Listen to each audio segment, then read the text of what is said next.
The advice and opinions expressed by the host of Autism Live and her guests are meant solely as suggestion and should not be in any way construed as child-specific advice. The Center for Autism and Related Disorders advises working with a board-certified behavior analyst who has experience with autism before starting any intensive behavioral intervention. Any choices you make in determining your child's treatment are completely at your own discretion.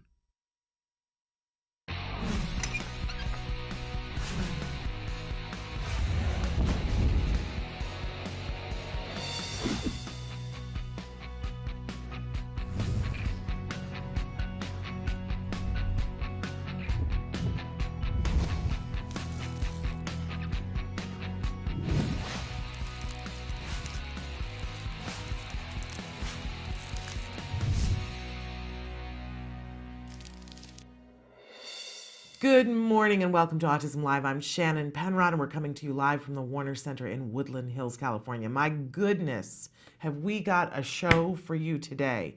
It's jam-packed and we're keeping our fingers crossed that everything technically that we have Skype call after Skype call. And then we're going to end in the studio here with a guest that's live. So it's going to be a great show. You're going to want to be here for the full 2 hours. I don't often say that because, sometimes we have different, sometimes you have to listen to me and that's not the best thing. But today I've got guest after guest after guest. It's going to be really fabulous.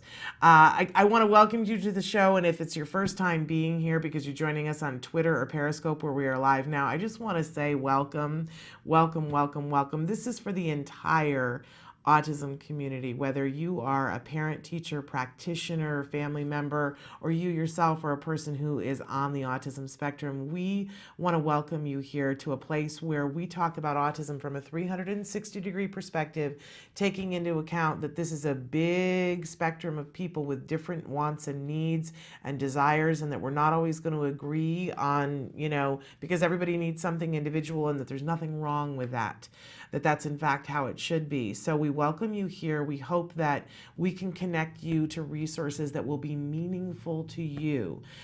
We don't want to assume what that is and what you need. So we like it when you talk to us. We like it when you tell us what you need.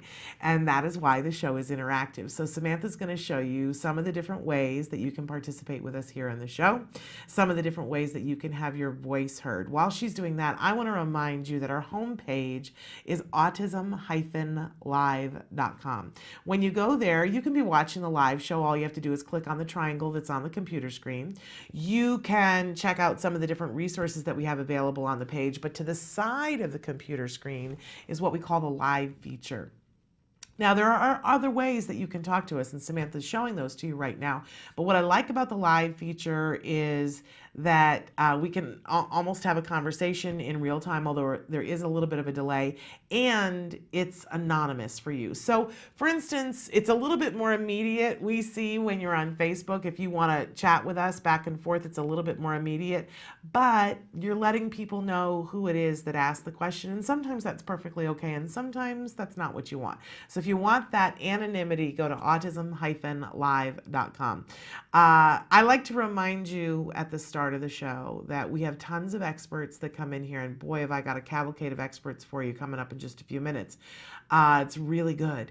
And that's important to us. I'm an autism mom, and my son was diagnosed with autism at the age of 2.5, and I know I was at home going, what do I do? Where do I go? Who do I talk to? And then I would hear about these conferences that I couldn't get to. I couldn't afford to get there. And if I could go, who was with my kid? Like there wasn't anybody that I had that could babysit, and if he had therapy couldn't happen unless I was home. I didn't have a way of getting to the conference, and I felt disconnected from the information. So it's really been important to me in the 8-9 years now that I've been covering autism in some form of a show. It's been important to me to give you experts. I really stand by that. But I don't want you to confuse me with one of the experts. I'm not one of them. As I said, I'm a mom and I'm a former teacher, and I'm in your corner. my goodness, am I in your corner? And I want you to know, yesterday I had an email back and forth with a mom that just made me cry because they were saying, sometimes I feel so alone. Oh my gosh, do I remember that feeling? And I always want you to know that you are not alone, that we can do this together and that we hold hands through this. And I always say to you, si se puede, we can do this. We absolutely can. Speaking of si se puede, I just want to give a shout out to our friends and family in Puerto Rico and to say, I hope you're weathering the storm well and that it's getting ready to move through Cuba and up for those of you in Florida. And now they're saying South Carolina and even North Carolina. So please, please, please, especially those of you who have special needs, people in your family or you yourself have special needs, get help now. Get moved. Obviously not if you're in Puerto Rico. Now is time to hunker down and shelter. But if you're in Florida, now is the time to move and get the help and support that you need. Reach out and ask for help. We've already seen what happened in Texas, and this is a bigger storm. So don't mess around with it. Get what you need now. Get someplace as safe as you can with what you need. All right. With having said all of that, and we'll keep an eye on that as well, it is time, my friends, for something that we fondly refer to as the jargon of the day. This is when we take on one word, one phrase, one acronym, and we try to figure out, we should get some music behind that. The jargon of the day. You know why? Because we're trying to jazz it up a little bit because all of us kind of want to puke when we hear jargon, right? That has to do with autism. It's like, oh no, not that again, right? But I'll tell you, and I was that way too. And about 2 years in, I said, you know what? I think I gotta pay attention to this because it's costing me time, and time costs us progress and money, and you don't have ultimately you don't have tons and tons of that. So we want to use our resources well. I think I better start learning these jargon terms, but it was so overwhelming. So we take it just a little bite at a time. We give you the actual definition. We try to make fun of it because it's easy pickings. And sometimes it's just full of more jargon. But then we get serious and try to give you a working definition that will hopefully shed some light on what this means to you today and how it can help you. That's really what it's all about when we talk about learning these jargon terms. And I'm so proud of all of us that we've all gotten so much better. We throw these terms around like we always did. Like it's just normal to say our jargon term today, which is LRE. I'm going the wrong way. They're going to take away my Carol Merrill license. Okay, LRE. Doesn't it sound like a railroad in Long Island? That's what it sounds like to me, but that's not what it stands for. So let's go to our actual definition, LRE. And I chose this one weeks ago because we're all back at school now, and this has to do with school. It's the federal law requirement that students with disabilities receive their education to the maximum extent appropriate with non-disabled peers and are not removed from regular classes unless, even with supplemental aids, education cannot be achieved satisfactorily. Okay, now, this is a pretty good definition as definitions go, but I think correct me if I'm mistaken, for a lot of us is like, oh, wait a second, this is what LRE means? Because the schools often don't represent LRE in quite this fashion. But this is what the law states. To the maximum extent appropriate. Oh, we get into that word appropriate again, right? With non-disabled peers and are not removed from regular classes unless, even with supplemental aids, education cannot be achieved satisfactorily. Now, the satisfactorily, we get this, ooh, what does that mean? How do we define that? Well, more and more the courts are defining it in our kids' favor. Okay, that's our actual definition. Let's take a look at our working definition and see if we can get a little clearer on this. How's this for clear? Inclusion whenever possible. But there again, what's possible? We had a question that came in last week, in fact, and Bonnie's going to be talking, Bonnie Yates, special education attorney Bonnie Yates, is going to be addressing it a little bit more on the show in just a little while. But what is true inclusion? And here's where we get into sticky, is that if people we can ask for inclusion. We can probably even get inclusion. But if inclusion isn't done well, is it going to work? And that's where it gets really, that's where the rubber meets the road, right? So I want to say to everybody listening that if we go back to that actual definition and talk about if there is an appropriate aid, and there we go again, appropriate, right? Because sometimes you can get an aid that really doesn't know how to facilitate. But if the child, the student, because sometimes we're talking about college students, right? If the student has an appropriate support system and can make it work in the classroom, they have the right to be where their non-disabled peers are. And that isn't going to be what's right for everybody. Let's just be frank about that. It took me a lot of years to realize that because I was so on the inclusion ban when my kid was little that I was like, everyone gets included. And then I saw in certain circumstances for certain people, that's torture, that it's too much going on, that sensory-wise, it's too much for them and it can cause anxiety to the point where they can't learn something, right? And there are other reasons sometimes if somebody is very violent, that we can't do inclusion. But short of that, I'm still in the camp of inclusion is a really important thing. And I'll tell you why. Quick story, because I know we got a lot to get to today, that when my son was first diagnosed with autism and we got bad advice, we were told don't do ABA therapy. Glad I didn't listen to that. But initially I did, and we were doing an early start. It was more of a floor time model. And they had circle time with a bunch of kids who were on the autism spectrum, and some of them were twice exceptional. And there was one child who had 3 different diagnoses, thrice exceptional, right? And my son would go into the room with them and be told to sit in chairs, and he couldn't do it.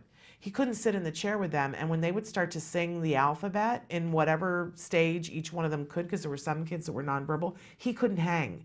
And he became violent. He would hit us, he would scratch us, he would claw, he would scream, he would cry, he would try to get out the door because he couldn't handle it sensory-wise. I didn't know that at the time. I just was like, why can't he do this? And every, I think it was 3 times a week, I just, scratches and bruises and everything. And this was kids that were, in his domain. And they were talking about preschool, and I was thinking, there's no way he's going to be able, the neurotypical kids will be like, what? He's a monster. And he would be, so I was really like, oh, we can't send him to school. And then spring break came along. And one of the little boys in the class had an older brother who was like 1.5 years older, so almost the same age, but 1.5 years older, but he was neurotypical. And this little boy came in and sat himself down in one of the little chairs and, was talking to somebody. And my son toddled over, sat down next to him. They put on the music to do the singing and the alphabet. And they'd been doing all these signs and things that my son, he was too busy biting people to do that, right? But he sat next to the neurotypical child, and all of a sudden my son's watching him, and he's signing exactly what he's signing. And I went, what's happening? He saw a different behavior than what he was used to seeing. He's an only child, hadn't been around a whole lot of kids, saw this behavior and was like, I like the way this behavior looks. I'm going to do that. And as soon as I saw that, I was like, I need to get him around kids that are neurotypical as quickly as possible. I need for him to see more forms of behavior. And that's not true for all kids, but for my kid, it was wildly true that he rises to whatever is happening in the room. So inclusion became life and death for us. And man, am I happy that we followed through with it and that we began to understand what LRE was. And over the years, there have been people who have said, oh, he can't be included. And we've fought and fought and fought and fought for him to be included. And for my kid, that was what was right. I think it's important to understand what the law says and then make the determination for you and for the students in your life. LRE, it's important to know what it is. Inclusion, whenever possible. All right, moving on, we always have a question of the day. And our question today is, what accommodations do you require at work and at home? And I'm asking about you. I'm not asking about your child. It may be that you are a person who's on the autism spectrum, or it may be that you're a parent, or it may be that you're a teacher. But my point here is that we all require some kind of an accommodation at work or at home. For me, I don't do well when someone is just verbally explaining something to me. I need to have something to look at. So if you're reading something to me off of a document, I'm always going to stop and say, hey, is there a way that I can have the text for that so that I can be reading along with you? Are there notes or something? Because I don't take information in. My hearing is not so good, and my ability to process from spoken language is so much slower than if I have visuals. So I frequently will say to people, do we have that? Do we have a text document? Is there a PowerPoint? Can I, I will stop IEP meetings and say, hey, I need to have that on a piece of paper. If you're going to read it to me, I need to read along with you. And that's not the only accommodation that I have. We were talking on the show the other day that a lot of times in my office, I'm here in very bright fluorescent lights in here because I need to do that for the show for you guys to be able to see. But the rest of the day, I sit in like almost no light because I'm not so good with fluorescent lights. 2 hours a day I can handle, but 8, can't do it. And my point is, I think we all have individual needs, and that we need to learn how to advocate for ourselves to have those individual needs met, and that they're no different than the accommodations that we ask for individuals who are on the autism spectrum, and that we need to give them the ability, empower them to have the ability to ask and require their accommodations to be met as well. I was talking just yesterday on the show about Dr. Stephen Shore, who teaches college. He's a college professor, and he's on the autism spectrum, and the accommodation that he needed was to be able to wear a baseball hat because he can't stand light from above. You give the man a baseball hat and he can teach with no problem. I think we all are happy that there's a baseball hat, right? So write into us. You can write in on Facebook, on Twitter, whatever medium that you like, or you can write in on the live feature. What accommodations do you require at work and at home? What do you like? My husband will tell you, if we have the TV on and somebody starts to talk, I dive for, or my husband and child dive for the remote to mute it, because I can't bear to listen to 3 things at the same time. So they know, oh, mom can't handle that. Too much noise. I'm very sensory sensitive. So what accommodations do you require at work and at home? Let's talk about it. These are all feasible. All right, and moving on, we always have a topic of the week, and our topic this week, I love this, but if you could.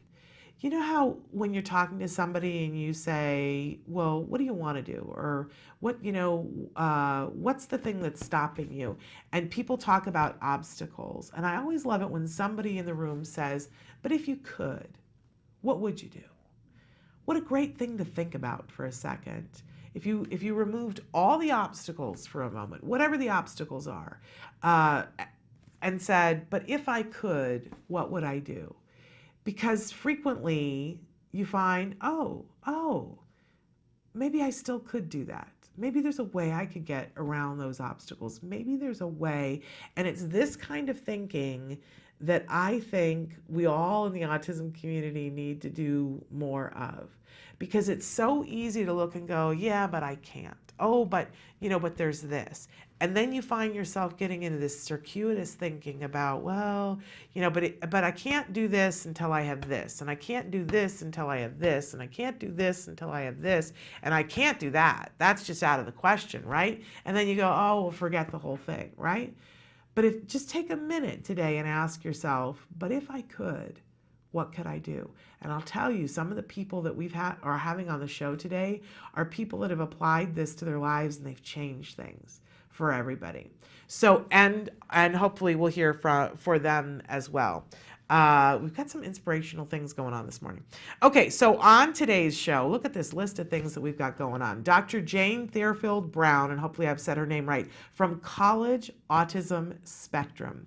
Now, talk about, but if I could, this is an organization that helps families and individuals get ready for what comes after. Sometimes that's going to be a vocational school, sometimes that's going to be college, but sometimes there's going to need to be supports, and sometimes it's something else. But to be able to have an expert so that if your child does want to go to college, that you can say, okay, what do I need to do to get there? Which colleges are going to have programs that are going to help? I think you're going to absolutely, she's very highly in demand, so we're thrilled that we get a few minutes with her this morning.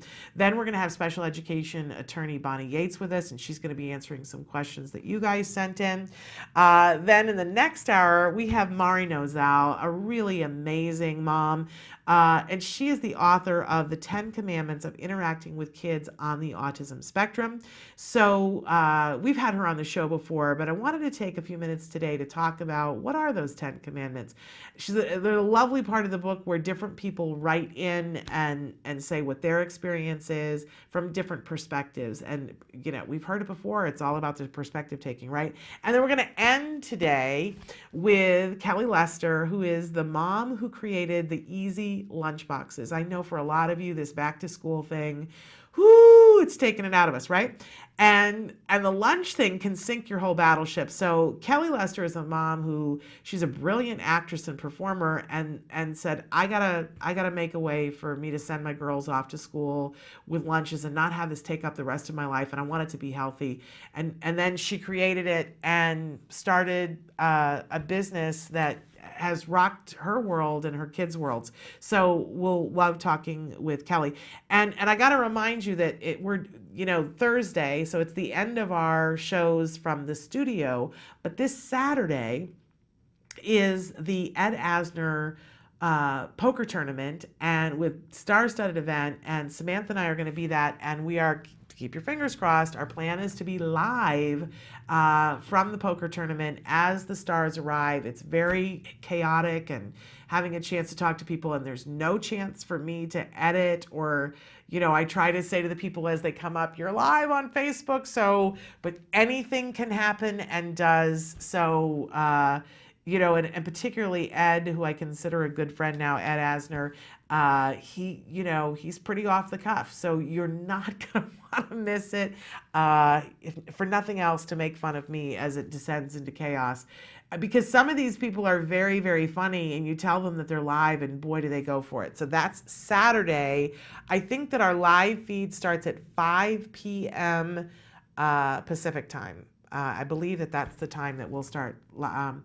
And okay, we're going to go to break right now so that we can come back with Dr. Jane Theophil Brown from College Autism Spectrum. But before we go to break, we're going to introduce a new segment from Christina Adams, Autism and Beyond. And today is especially wonderful because it's Christina's birthday today. So we want to wish Christina a happy, happy birthday. And what a wonderful day to debut another segment of Autism and Beyond with Christina Adams. Take a look.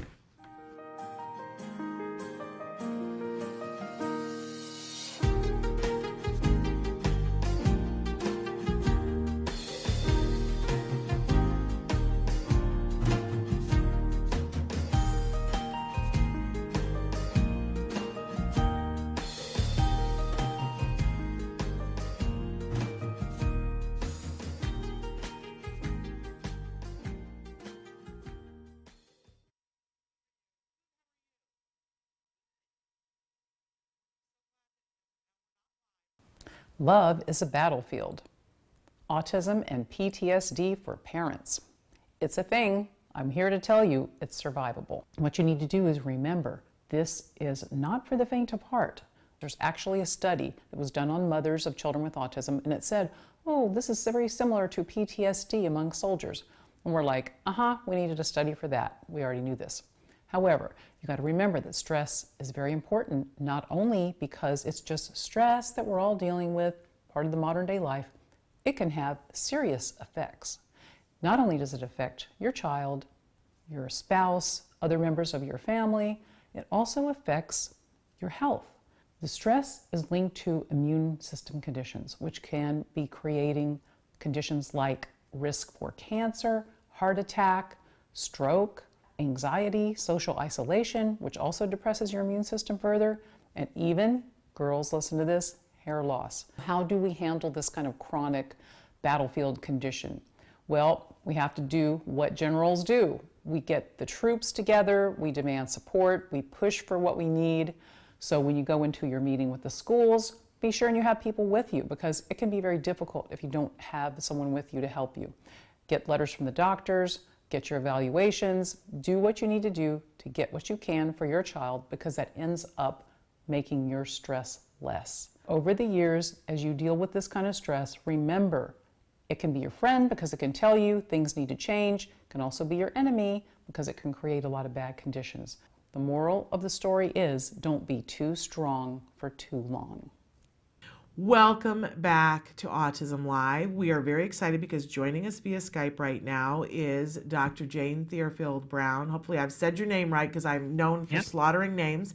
We're very excited to have you with us, because I know your schedule is very busy. And for those of you who are just tuning in, Dr. Brown is an assistant clinical professor at Yale Child Study, Yale Medical School, and we could take up the whole segment with me listing off all of her credits for the things that she has done. She is amazing, and she's with us today to talk to us about autism college spectrum. Yes? Yes. And yes. And so let's start with, what is that and how did it come to be, and why do our viewers need to know about this right now?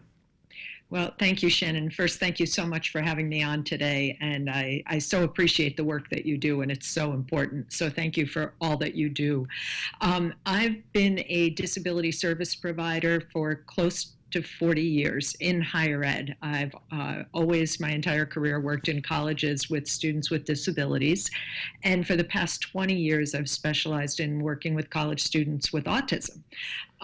About 20 years ago, two colleagues and I started a group called College Autism Spectrum. My colleagues, Lori Wolf, the Director of Disability Services at Boston University, and Lisa King, who is an access specialist at St. Catherine's University in Minneapolis. The three of us have been working with students with autism for many years. And we started a group mainly to help people learn more about autism, to help the colleges understand students with autism. We train faculty, we train residence life staff. We work with other departments at colleges, health services, police departments, to help them understand issues of neurodiversity and people with autism. We also work with parents and lots of high schools, trying to get people more prepared for that next step, because we find that to be a really big issue. Many of our students are very academically capable, but they're just not ready for all of the independence that college requires. And sometimes they need a program to help support them, but they also need some of that independence. And what we've learned over time in all our research and writing is we really need to start earlier. And that's, luckily, I'm able to do that in the state of Pennsylvania, where we're working with students from 9th grade on, trying to get them better prepared for college and for employment, and hopefully improve the outcomes for our young people on the spectrum. Well, and in just a second, I want to talk about some advice for parents about the kinds of things that you do and that you find are really important. But before we do that, I wanted to take just a second to talk about, first of all, how can people get a hold of you if they're interested in knowing more, and where can they go for more information? Oh, sure. Well, they can always go to our website, which is collegeautismspectrum.com. And on that, we give a lot of information, and we give we have a list of all the programs in the country. I haven't updated yet for this fall, because we have about 8 to 10 new programs in the country just starting, and I'm waiting till those get up and running to put all those contacts on the website. But right now there's about 50 programs in the country, and we list all of those on the website. We usually keep an up-to-date training list there so that if one of us is in your area of the country, that we can be in touch. But also there's contact numbers on this site, and we work with individuals all the time, helping them find the right college for their sons and daughters or for their students. We talk to a lot of guidance counselors and high school professionals that are helping students find the appropriate services that they might need in college. But we have to say, we want people to know that your services are very in demand and you're super busy, and that when people contact you, they need to be aware of the fact that they're going to need to be a little bit patient. It's not the kind of thing where they're going to call you and you're going to be able to get on the phone with them 5 seconds later. One of the things we do to keep the cost down, because I'm also a parent. I have a 25-year-old who is very severely autistic, and so I know that I feel very strongly that I don't like being financially abused just because I have a kid on the spectrum. So amen to that. Amen. Amen to that. And I feel very strongly that we need to keep our costs reasonable. So we don't have an office staff. We all just reply to emails as we can and triage as we can. And often, especially this time of year with so many students starting college and so many college programs just starting, this is a very busy time. So I always apologize en masse to families and to professionals that we try to get to everybody as quickly as we can. But often if we're traveling or if we're with students in our offices, we have to wait to get back to people. So if it's taking a while, please email. Email's the quickest way. And the email, there's an email on our site, there's a link, and you can always reach me through Yale also, just jane.brown@yale.edu, or jane@collegeautismspectrum.com. Okay, so, great. Yeah, But you also have a book. Let's talk a little bit about the book. Our book, well, we've written several. The first we wrote a number of years ago. It was published in 2009, and it's called Students with Asperger's, A Guide for College Professionals. That was really meant, we wrote department by department at the colleges and hoping to help people understand what at the time was thought of as a new population of students that people in disability services needed to be addressing and supporting.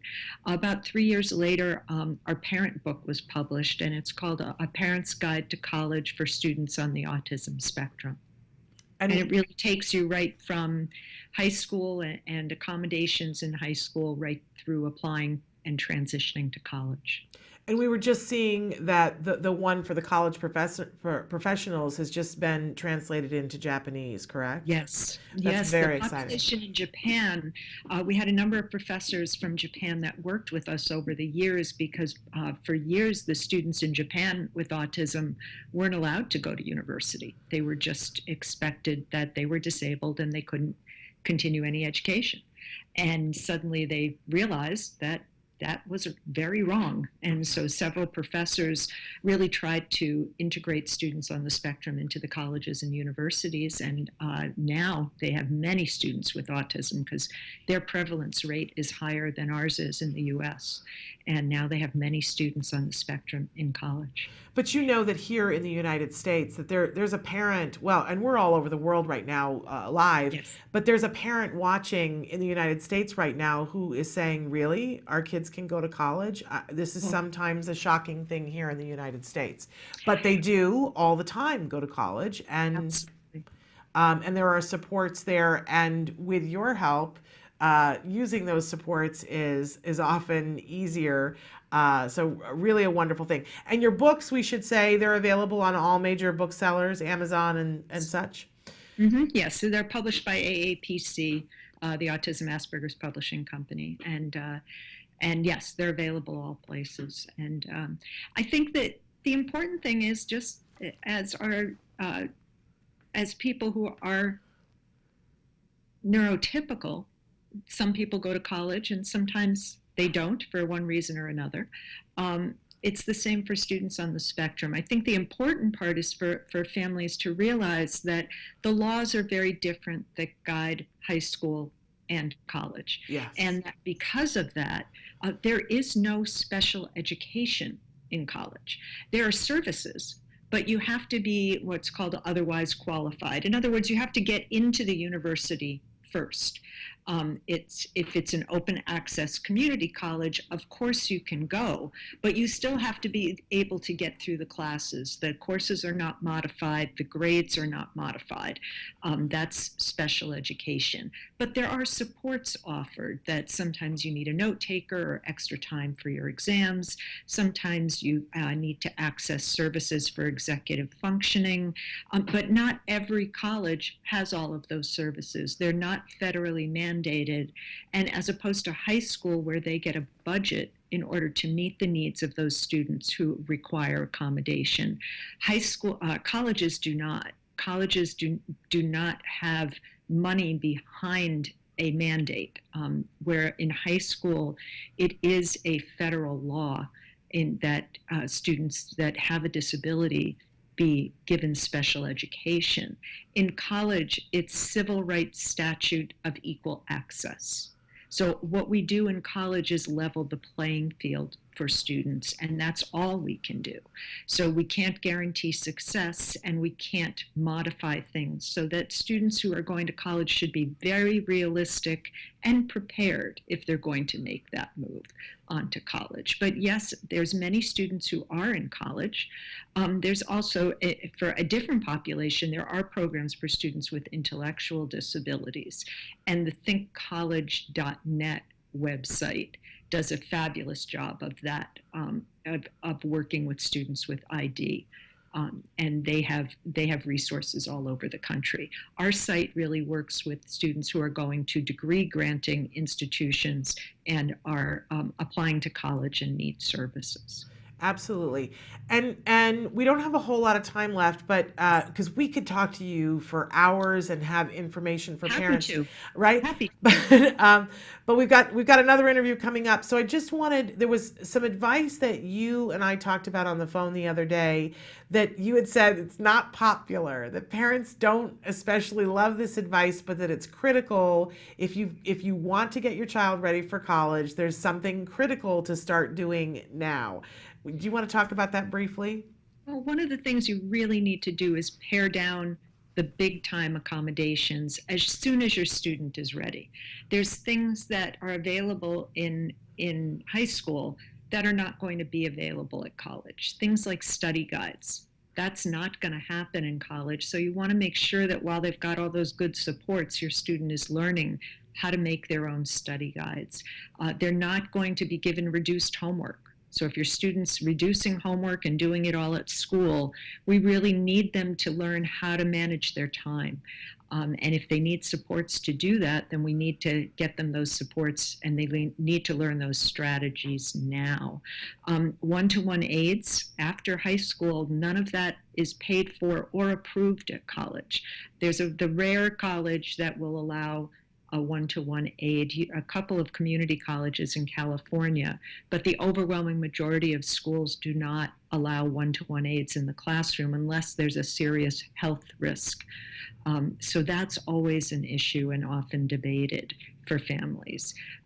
There's a few other things, but I know in the interest of time, I think the other big thing that we talked about, Shannon, is many people are told that if their students go onto a 504 plan, that will continue with them to college. And that's a myth. I have no idea where it started. It's an unfortunate same number. We have the Section 504 of the Rehabilitation Act that we follow that is now in place in disability services in addition to the ADA.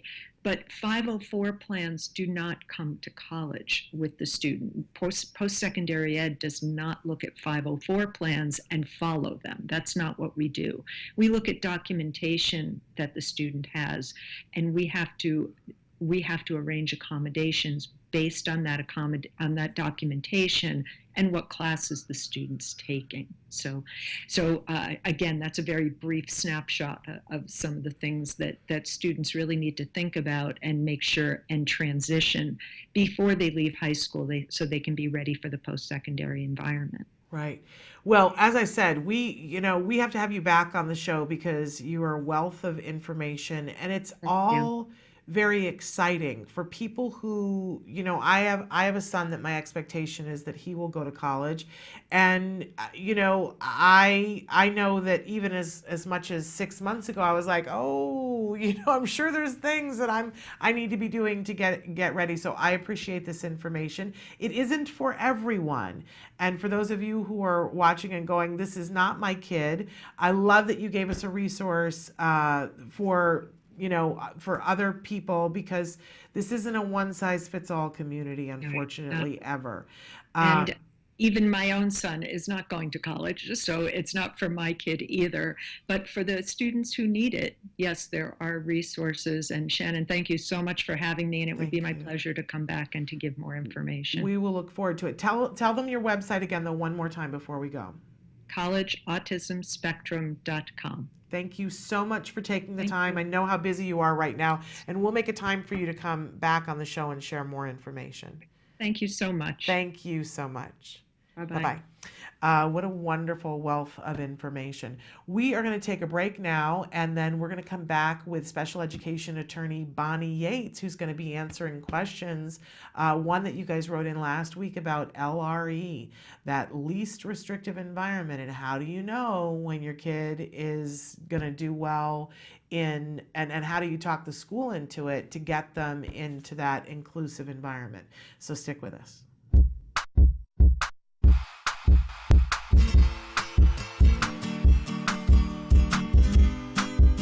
Hey guys, for the month of September, I figured I'd show you guys how to make a task completion chart to help your kids get through the hardest parts of the day. Parents have been writing into our host, Shannon Penrod, the hardest parts of the day are waking up in the morning, after school, and getting ready for bed. Please keep in mind you can always modify the task completion chart to focus on the skills that your family needs most. The template we'll be using today to make the task completion chart you can find at facebook.com/autism-live. All right, let's get to it. The materials you'll be needing are the template, cardstock, scissors, hole puncher, glue, pipe cleaner, Velcro, and photos or images.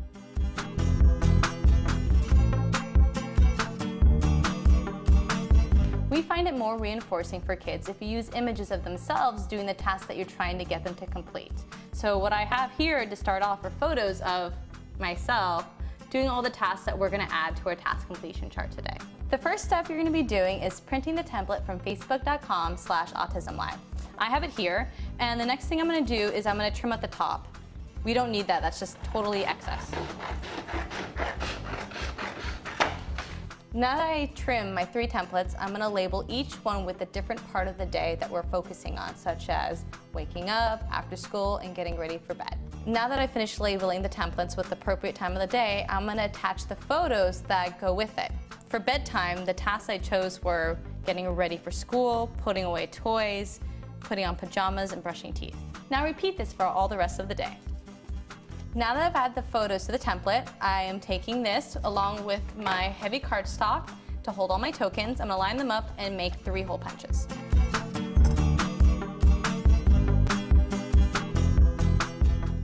I'm going to take this pipe cleaner and attach the pages together with it.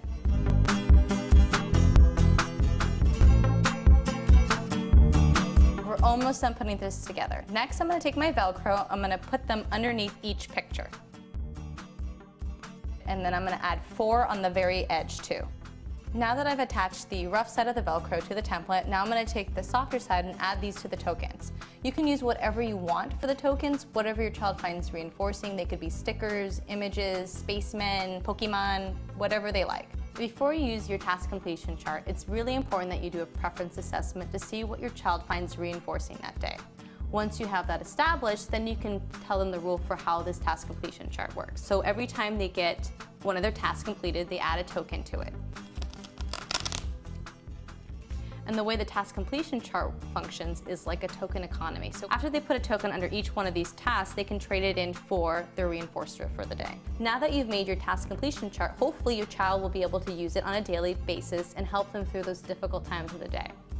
Well, until next time, craft on. Bye, guys. Can you see me flying by your side?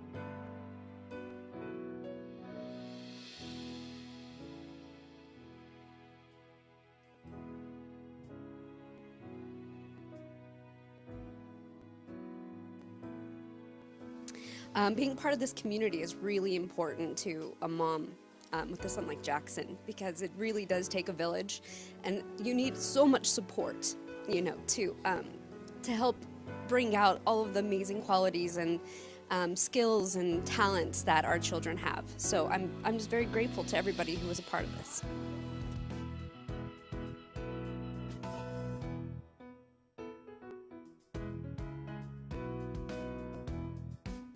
I think it helps with all sorts of that self-esteem, social skills. They seem to communicate a little bit with each other, and they had a lot of friends. The helpers were phenomenal, and I think the social skills for sure, because they, you know, they worked together and they did a couple of group things across the floor, and they sang songs together, and I yeah, for sure, I think it's a really huge deal. A great program.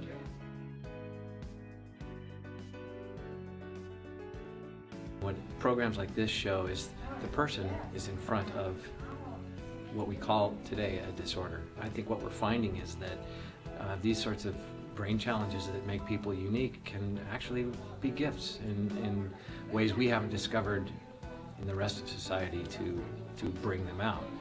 So when you see a program like this and you see the kids dancing, having fun, and making up jokes, making up the story. I was here when they did that. That was so amazing to watch, because they were all focused, they were all present, they were all laughing, they were all getting into the creation of this story. And that to me sort of broke the barrier to say, no, first we're dealing with people, and then we're dealing with the challenges.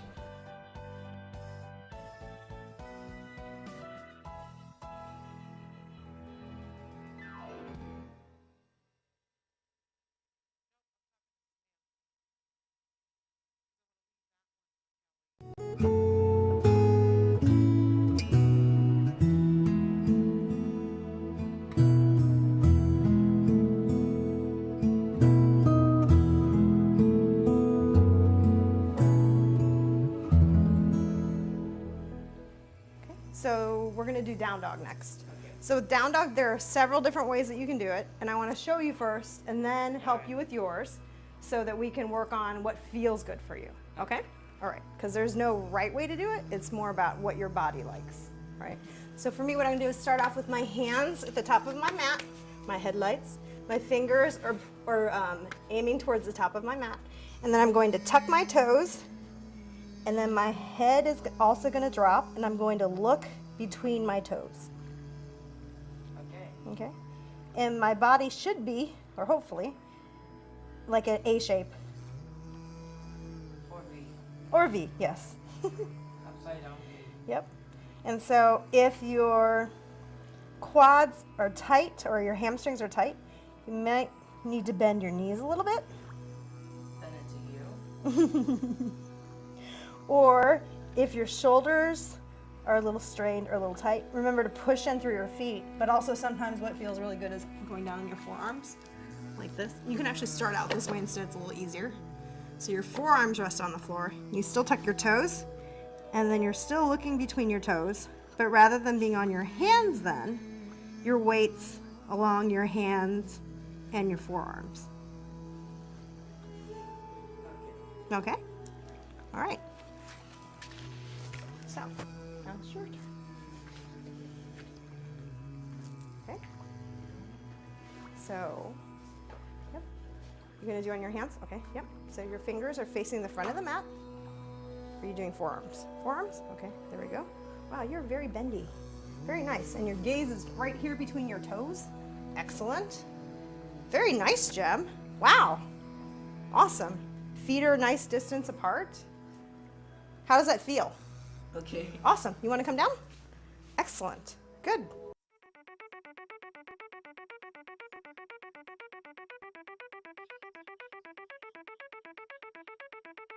Hi, I'm Shannon Penrod, and we're at the ABCs and XYZs of Special Needs Conference. And this year, for the first time, they've got something really remarkable. It's the Entrepreneurial Boutique. These are all items that have been made and are being sold by individuals who have special needs. So we're going to do a little shopping and talk to some of these fabulous entrepreneurs. Come on. My name is Molly Rarick, and I'm founder of Breed's Gift. We're a nonprofit that serves teens and adults with special needs, like Chase here. We were founded in 2013 and serve people in the Conejo Valley, Santa Barbara, and LA. Our main objective is to give our participants the skills they need to gain a more independent life. My name is Shelley Cox, and Lisa Zalagi and I are founders of Creative Steps and Create Micro Business Enterprises. And the items that we're selling here today are all made by the clients who have passions about what they want to make, and then they get the profits from what they make after we've paid all of the other expenses. We are here today because my goal is to be independent, and also I would like to share all my artwork, and I would like to sell. Thinking about at his young age being a businessman, it's amazing. I cannot be more proud.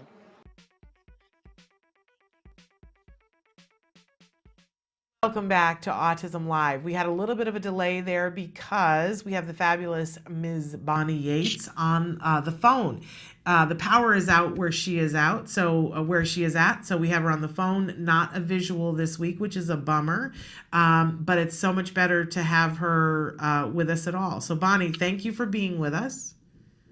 Thank you, Shannon, and you guys. It feels weird. It feels weird to just be a voice, but next week we'll be back to quote unquote normal. The new normal now that school's starting. Right. So I was gonna say that we had a loblolly of stuff this morning, but that implies kind of some thrown together casserole made by a desperate parent. So instead we have a potpourri of things for you. I like it. Some of which is stuff that we've already been talking about in this kind of informal seminar that we're doing for special ed. So Shannon either has posted or is gonna post the draft accommodations that I gave her from Southwest Special Education Local Plan Area, aka SELPA, which is a creature we have in California. Several districts will kind of band together to share resources and stuff. So Shannon, did the accommodations page go up? And I believe that it is either on or momentarily on our Facebook. It's coming soon, but is it going into the photos on Facebook? Because it's 3 pages long, so it will be in our photos that you guys will be able to look on our Facebook and see it in photos momentarily. And I'm looking at it right now, Bonnie. And Okay, it looks intimidating. Can I just say? Yeah, exactly. So we're going to come back to this in a few moments after hopefully it's up and posted. So some other questions that we had, I'm not going to read a couple of them because they don't, I think I know what the question is, but the questions don't read well. We're supposed to do a disclaimer and tell you that these answers that we're giving you are per California law and federal law, so my answer might not be correct in your state, or it might. You also, I think, know that www.copaa.net is a place you can go where I think it's a good start in terms of finding a special education attorney who's knowledgeable and ethical and competent in your state. I am here in part representing the firm of Hirji and Chow LLP in Culver City. We can be reached at 310-391-0330 if you want a consultation. That's something that we provide free of charge. It's kind of an opportunity to give back. So if you have specific questions, either I or someone else in the firm is available. Somebody wrote in and asked, is it possible to be gifted and disabled at the same time? It's a good question because school districts are somewhat unprepared to deal with it. It doesn't really fit into kind of the mindset that districts have, but of course IDEA was, enacted prior to sort of the autism epidemic.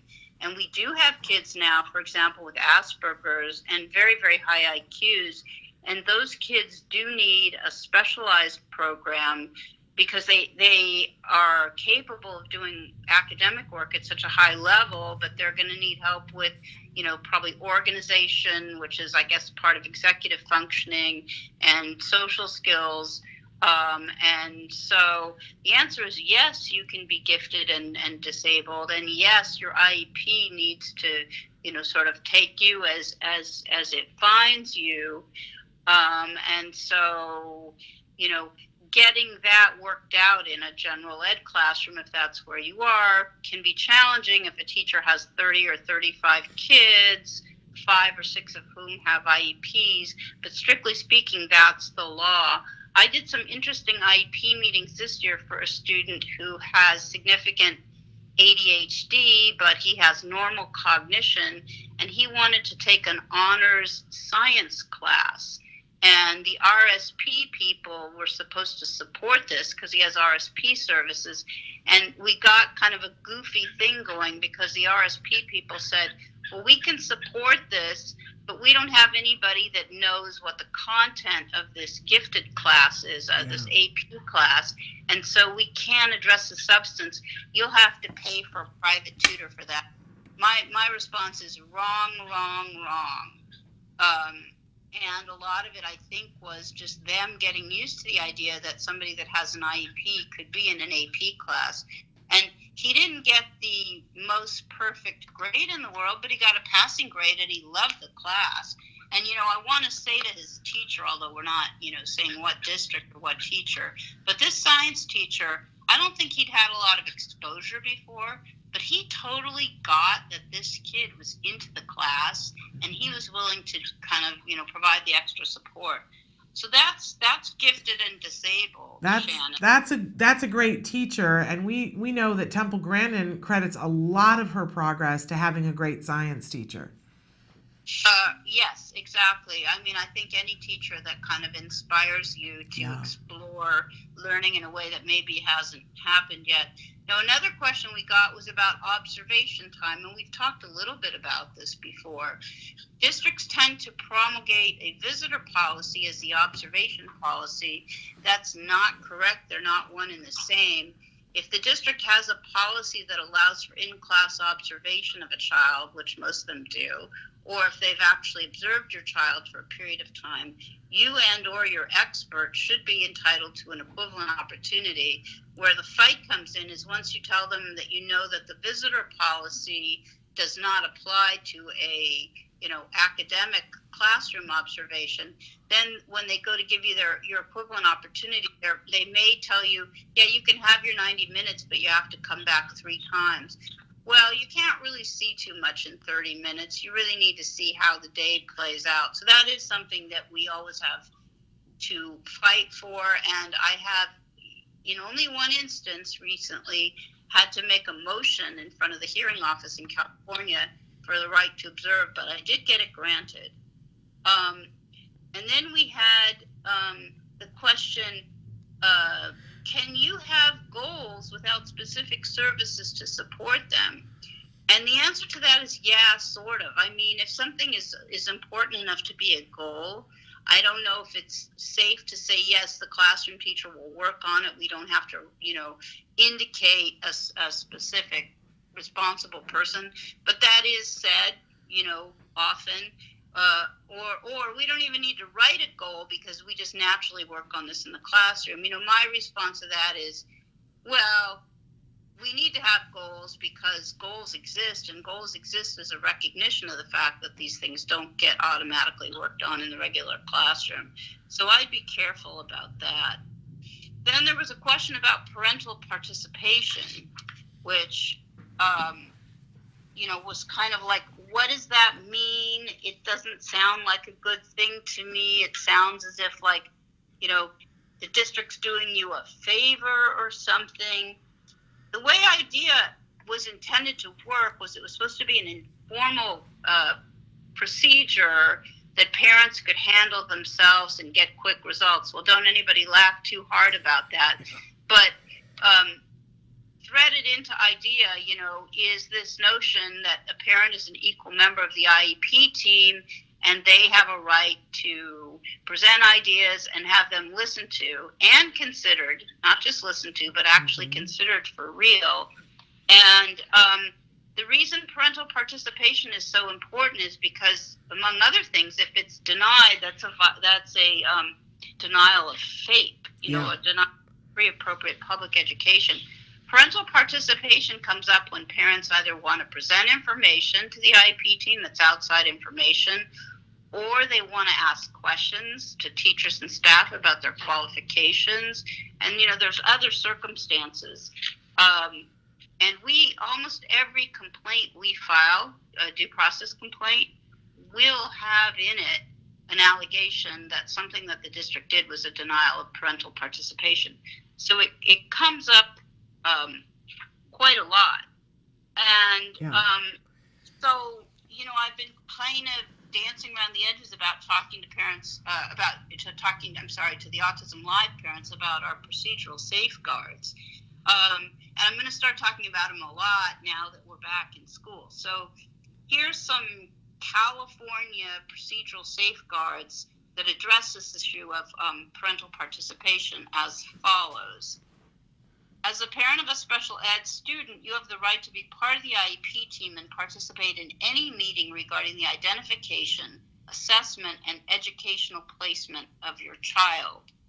The team IEP or individualized education program means a written document for each child with a disability that's developed, reviewed, and revised in accordance with federal and state law. Revised is obviously implying parental input. The IEP includes a child's present levels of academic performance, and if it doesn't have that, the IEP is not going to be able to measure progress, and functional performance, and must consider your concerns as a parent for improving the education of your child. As a parent, you have the right to be a member of any group that makes decisions with respect to the educational placement of your child. You also have the right to bring individuals who have knowledge or special expertise regarding your child to an IEP meeting. So that's that box on the IEP notice that says, do you intend to bring anybody? Yeah. You are not limited to bringing your lawyer. You can bring your best friend or a knowledgeable person. You're entitled to be accompanied by that person, and that person has equal speaking rights at the meeting. As a parent, you have the right to be a member of any group that makes decisions with respect to the educational placement of your child. You also have the right to bring individuals who have knowledge or special expertise regarding your child to an IEP meeting. The school district will provide you with a copy of your IEP in your primary language upon request, and so on. And we haven't really talked about the whole issue of what happens to parents that are not English speakers. That's a separate topic. Yeah. But anyway, that's parental participation. So I don't know if you have questions about any of that, Shannon, or whether I should go on to the accommodation sheet. Well, I want to tell you that the accommodation sheet is up. I do have questions, but I think they might be better served off the air, and then we can decide whether you want to talk about them on the air. But I have one question in particular for you about what you just said.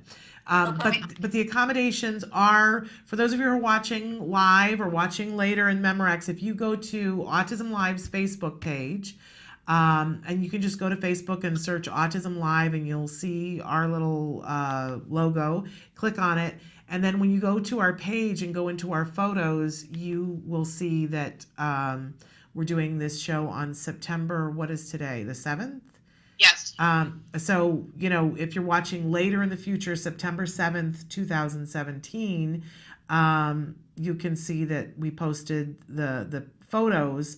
So you'll be able to go like this and make them bigger. They're intimidating, these documents. I'm not always clear that isn't intentional, but this is actually a historical artifact because California suspended and maybe got rid of, we'll see, till 2018, the high school exit exam. Yes. So page one of this is talking about the kind of testing accommodations that the student will require to take this test. Now, part of the reason I wanted to put this up is it's such a veritable word salad of acronymic stuff that I don't understand. So I don't know how a parent is supposed to understand it. So if you Well, look I at do think it's deliberate then, because my husband and I will look at these documents sometimes and he'll say to you, do you understand it? And I go, no, I don't and he goes, oh, if you don't understand it, then okay, we're not meant to understand it. But then I think, oh, well, somebody like Bonnie would know what all these things are. But if you don't, then it really is just word salad. I would say, well, Rosa and Jenny probably know this, Bonnie, because they're so much smarter than you. So I'll have to see if they do. So on page 1, we've got this thing called an SBAC with designated supports embedded. I at the present moment, I don't understand what that is, but why is it even worthy about talking about? Because to the right of that, you can see that one of the accommodations you can have is they can bump up the print size on things if you want. Oh, so the print can be, it says here, for those of you who aren't looking at it, 1.5 times size, or large print versions of the test, which for some of our kids would be a massive help. Exactly. Okay. So then it goes on to talk about math accommodations. And again, I don't know what that means, so I'm really not going to comment on that. Eventually, I'll figure it out. And science, it says not to participate, outside testing group or plan type. So I don't, again, that to me, I don't understand what they're talking about there. And then I'm not going to get too involved in the alternative assessments, which is what the CMA was. It was an alternative assessment for people that were not diploma track. Right. But that's kind of irrelevant too. Now, PE, this person is taking some kind of PE test, and it's been determined that the person can do that without accommodations. So that's interesting. So the choices are out of testing range, without accommodations, with accommodations, check with PFT office prior to use.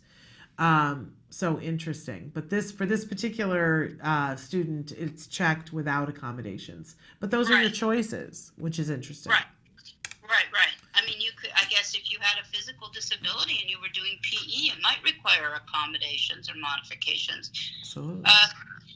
So anyway, let's not spend any more time on page 1, except for just if people see the thing CELDT. Yes. That's for people that are not English language speakers as their first language, and that's a whole separate program we could talk about sometime, but we're not going to.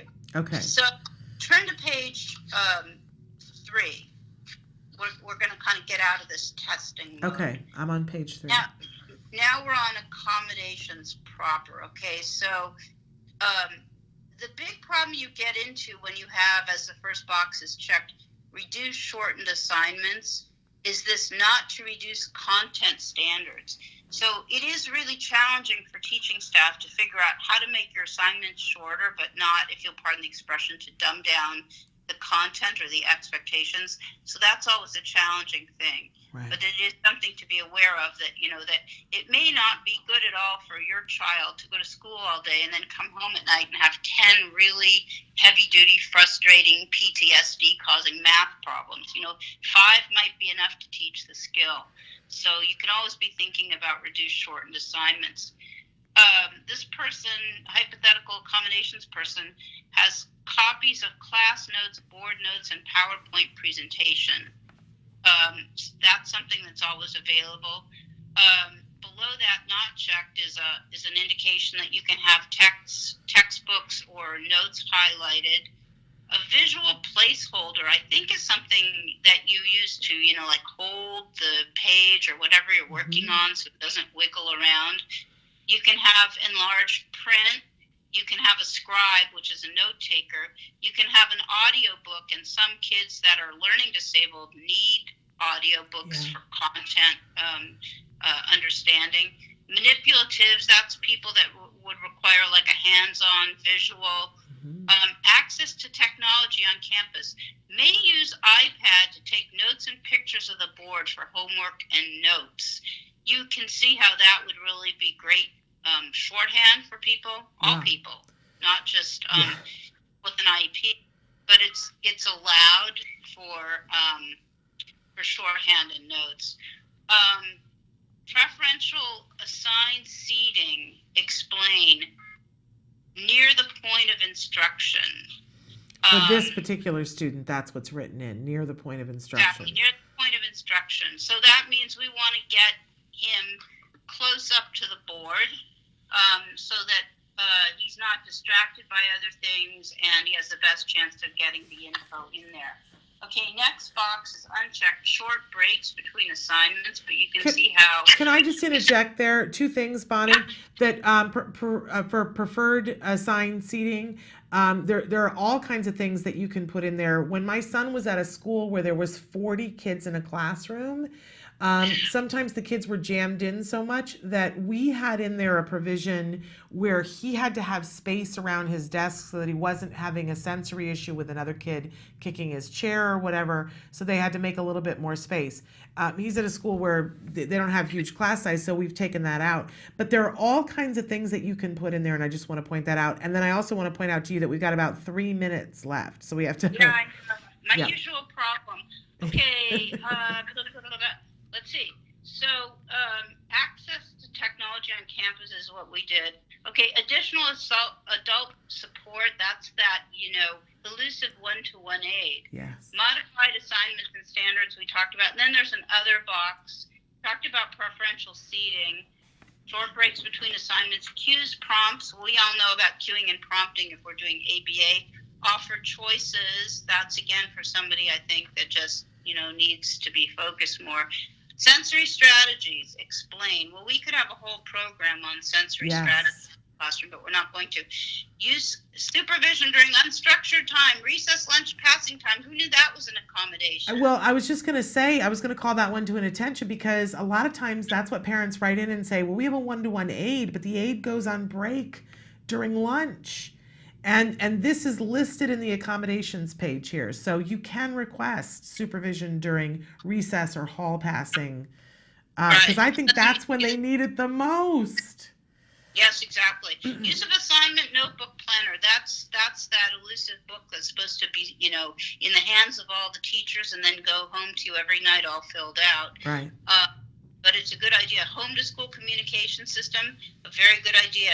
Implementation of behavior intervention plan, that's kind of veering off into the behavior support plan. Yes. Other, watch for signs of anxiety and report to parents. You like that one? I love that one.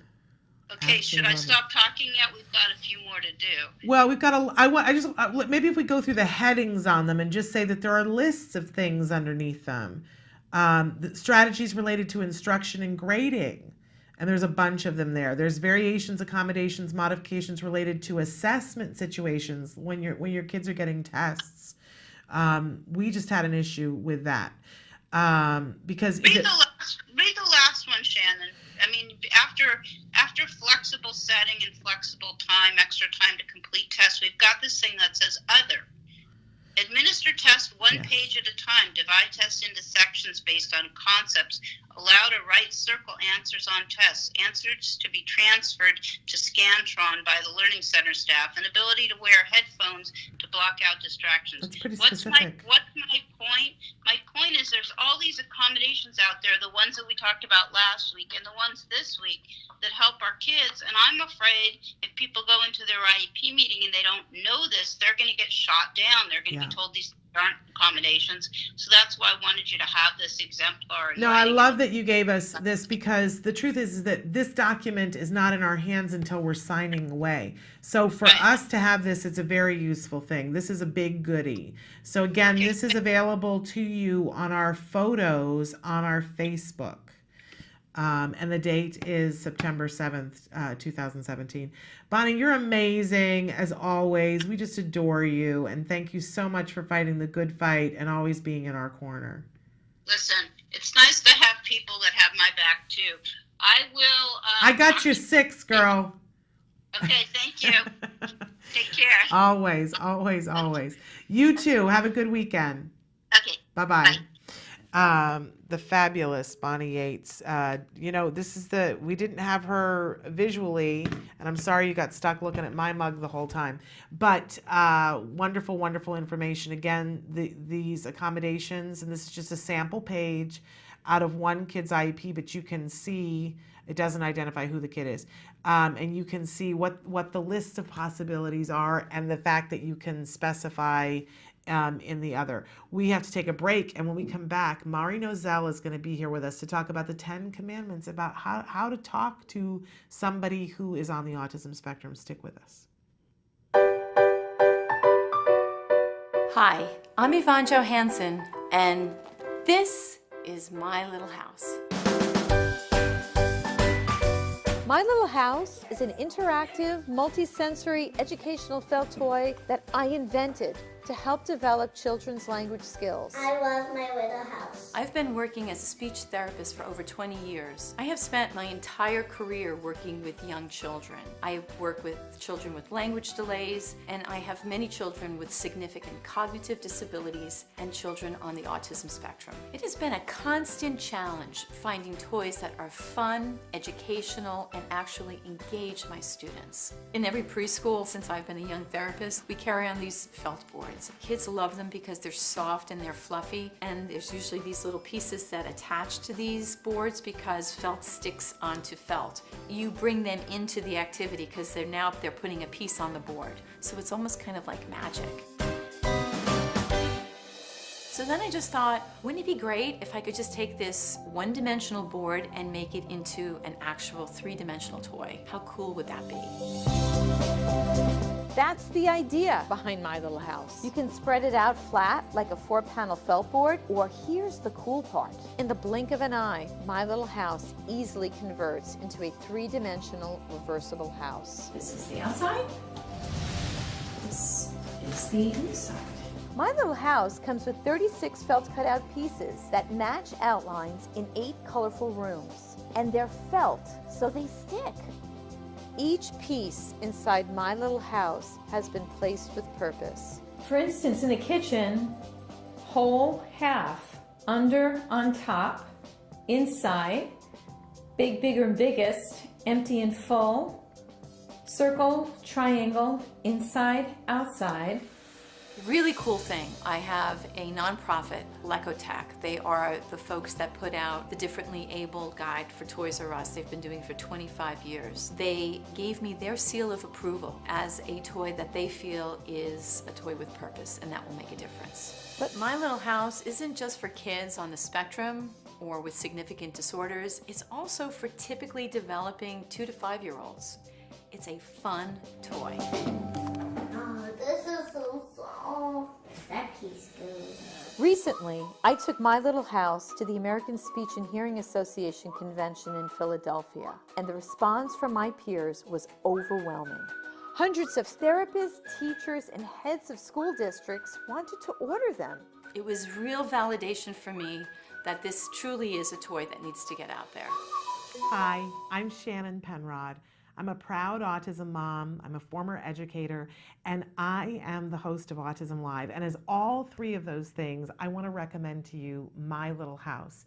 This is one of the smartest toys I have ever seen for teaching language to kids who have emerging language. Whether they're on the autism spectrum or completely neurotypical, it's a great, fun, reinforcing toy, but it's especially great for our kids that are on the autism spectrum because it makes learning fun and it makes it tactile. They have these felt shapes and they get to match them up. And I'm telling you, even the adults love to play with this. We loved this toy so much that we wanted to be able to bring it to you at a great discount. So right now, if you will go to www.smartfelttoys, and when you get to the coupon code, put in a-live.com, you'll get $5 off. Isn't that great? So I want to encourage you, go and get My Little House for all the kiddos in your life.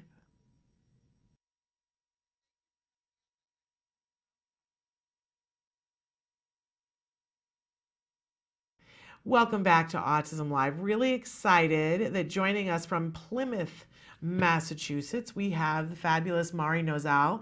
Now, did I say it right that time? Because I thought I got it wrong. You did. I got it right. Okay, I'm always slaughtering people's names. You did and a I hate great job. It's like I have a blank somewhere in my head that's not so good with names. But in any case, thrilled to welcome you back to the show. And if you've watched the show for a while, we've had Mari on the show before.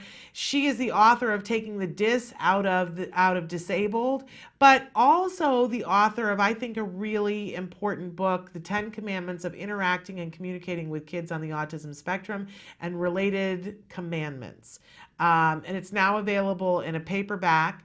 And so we wanted to have you back on the show to talk about this because I think this is a really important topic. And I'm not always sure that I know what the 10 Commandments are. You know, I feel like I'm learning all the time because it's such a big community and people have different needs and wants. I think it's always a skill that you can hone and get better at it. But why did you decide to write this book? They say that experience is the mother of invention. I have an adult son with Asperger's. When he was diagnosed, Asperger's was not a common word. We went through the stages of misdiagnosis, ADD, in second grade, later on, oppositional defiant disorder, which I argued, and I still believe to this day I was right, was just anger because he was frustrated, he wasn't receiving help, and he lacked the capability to define the emotions that he was feeling. Yeah. I realized along the way, taking into account my experience as a parent, his as a child, and working in the schools as an educator, seeing my students coming into struggle, that you have a combination of people who need to understand. You have a combination of people who need support. That old adage, it takes a village. We all have to be able to work together. We all have to be able to collaborate. And every book that I looked at spoke about what the child needs or what the parent needs or what the teacher needs. And then going into the school, I would see passing the buck ideology, the administrators blaming the teachers when the children don't thrive, teachers blaming the parents when the children don't thrive, and upwards and onwards the other way. And what I really felt is that this is a collaborative experience. We all have to work together if this child is going to thrive. Everybody has to be on the same page. The teacher needs to understand the parent needs to understand the teacher, etc.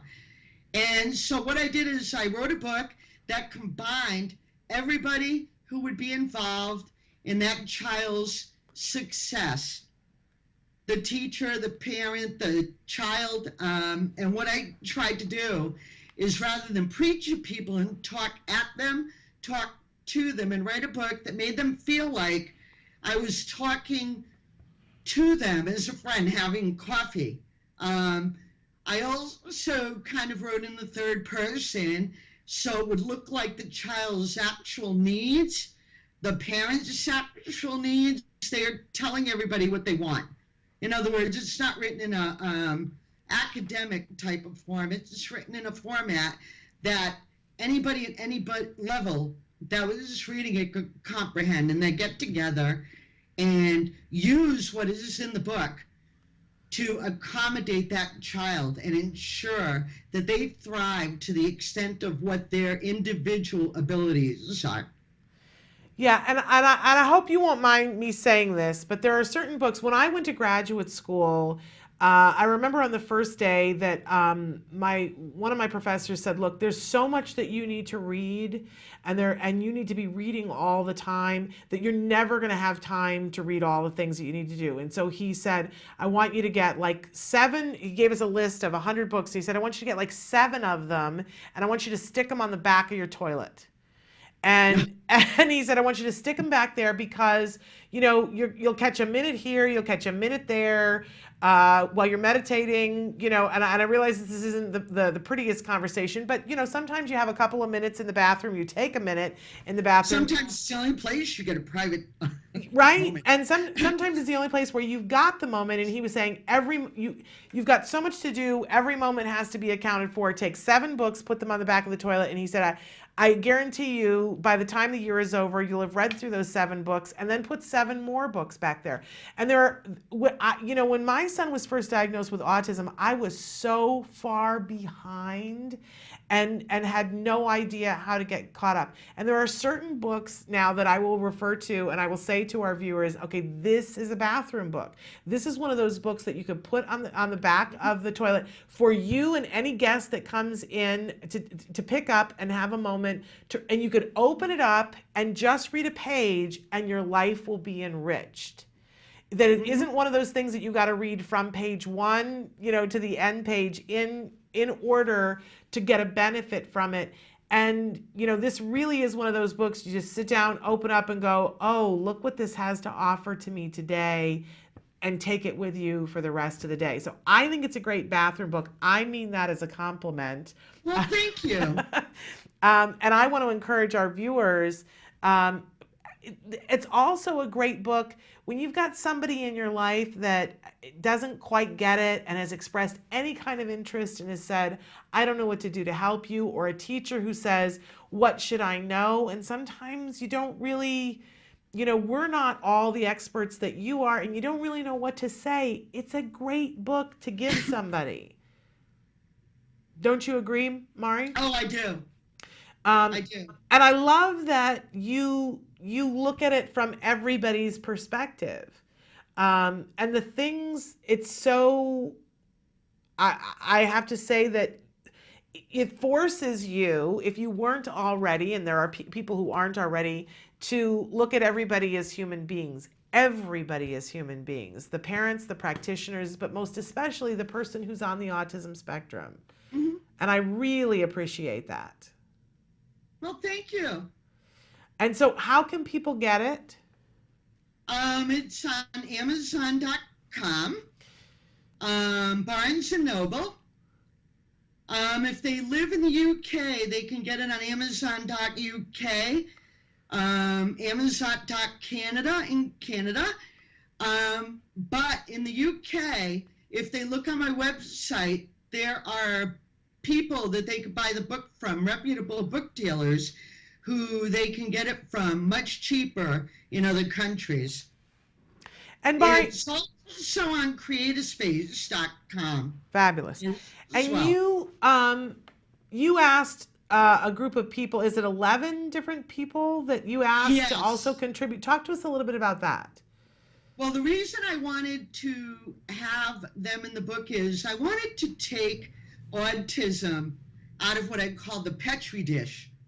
I read and get irate when I read about these so-called scientists that did studies, and I'm sure that you've read them. Yeah. You know, if you listen to a jackhammer while you're pregnant, your child may have autism. Oh, they're just totally outlandish. And what I wanted to do is take it out of the Petri dish, and also take it out of that perspective of people who look at our kids as independent variable A and B, and they've never even sat in a room with an autism parent, most of them, or an autism child for any length of time for that reason. And I wanted to put the humanness, the humanity into it. Focus on the fact that these are real people out there. They're children. You hear the phrase, another one that makes me irate, well, your child doesn't look like they have autism. Well, what does a child with autism look like? Do they have a third eyeball in the middle of their forehead? Absolutely not. Do they have 3 legs? No. I wanted to show the humanness and the commonality between autism parents, their children, what they go through, and everybody else in society at large. the fact that they struggle, they worry about their children, they want them to succeed. And I wrote to 35 families and asked them if they would be willing to give me quotes. And those quotes, by the way, are verbatim. Yeah. I did not change them at all. Parents asked me if I didn't like what they did, they could write something else. And I said, the idea is it's from your heart. It's from what you experience in your life with your child. I can't write that for you. And I put them in verbatim. And it also exemplifies the fact that autism isn't only in your backyard. These people are from Panama, Canada, UK, America. It exemplifies the fact that we're all going through the same thing all over the world. Autism is a challenge everywhere, and we need to come together as a common, united front to help the children all over the world. It also shows the different levels of autism. The children and their families are from anything from classic nonverbal up to Asperger's. So it shows the different levels of autism that they are. And every family is struggling with something different. And I wanted a book where people could open it up and say, hey, I identify with that. I'm going through that. Yeah. Or this is what I'm going through. I'm going to show this to my mother so she understands my child, or the teacher, or the neighbor down the road, etc. Absolutely. Now, I had intended to have, but I'm having difficulties with my iPad here to read a couple of quotes, and I can't access it because I don't have access to my email at the moment. But do you have your book there with you? Because I'd love for you to talk to us just a couple of the commandments so that people can see and get a flavor, Mari, for the kinds of things you're talking about. So share with us a couple of the commandments that you think are really, that everybody needs to know.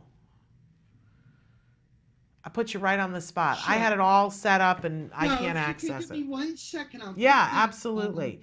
And while you're doing that, I just want to remind everybody that they can get the book, major booksellers, and that they should definitely, if they haven't already, check out your blog, which is Taking the Dis Out of Disabled, and you're a wonderful writer. I also have a blog now on LinkedIn with 90 articles. Fabulous. And we're putting up the address there on the website so people can go and read your blog. Lots of good information there. You got something you want, and I don't just pick something that you want to share. It doesn't have to be one of the commandments. Well, I have many. Yes. This is a big one. I remember when my son was young in school. I would get comments from people. Teachers need to be aware of the self-fulfilling prophecy and judging children by what they see on the exterior. And a big thing, comparing them to siblings. Yeah. There is nothing that will shatter a child's self-esteem more than not living up to a sibling in their family. Mine were 22 months apart. My older one was athletic, very musically inclined, played at Symphony Hall, and I had to be very, very alert in finding talents in both of my children. And pointing out that they both have strengths, they both have deficits. Number four, 10 Commandments for educators. Thou shalt catch my child being good. Catch me being good. Please make an attempt to point out my positive behavior, actions, and character traits. If I only hear about what is wrong with me, I will feel as though I am unworthy and withdraw. And this will go into their whole life. They will carry that to adulthood. If I merely get attention from you when I am in the midst of a meltdown or presenting inappropriate behavior, I am being conditioned to misbehave so I can gain your attention. This is the self-fulfilling prophecy at work. Give me positive attention through praise, and you will build my positive self-efficacy see, help me believe in myself. If all I receive is negative attention, I will still crave it. Remember, in this case, the squeaky wheel gets the grease. I believe in you. Will you believe in me? What a wonderful That thing. is my educator's Love my it. favorite one for that. And unfortunately, we're because- running out of time, and so that's the only quote we're going to be able to do. But I want people to get the book. It's a great book. It's a great thing to have. It's, you know, put it on the bedside table, put it on in the bathroom so that it's available for people to take a peek at. Get it for your child's teacher. We have Teacher Appreciation Week coming up. It's a great, great gift for you or for somebody in your life. And Mari, you're a great gift for us, and thank heavens for you for all the years that you have put in your time, both as a parent and as an educator. We appreciate you so much. Thank you for the wonderful work that you do. You are an example of an autism parent that has made lemonade out of lemons, and you're helping many other people due to the experiences that you've had. Well, so bravo thank to you. I try, but sometimes there's more lemons than lemonade. But you know, we do what we can. But Mari, we thank you so much, and keep up the good work. Thank you, and take care. You too. Stay in touch. Bye-bye. Bye-bye. And we're going to take a break, and hopefully we might have time for one more segment, or we might go right into Kelly Lester with easy lunch boxes. You guys know that the school thing, the back to school thing, it can be rough, and the morning thing in particular can be rough. Nancy sat here yesterday and said that she packs the school lunch in the evening, and she said to me, "Isn't that when you do it?" And I looked at her like, have you landed from another planet? I can't even imagine having the energy to pack the lunch at night. I can't. But I'm sure that would be a better thing to do. But Kelly Lester a while ago came up with a perfect solution for all of us. So we're going to come back with easy lunch boxes. Stick with us.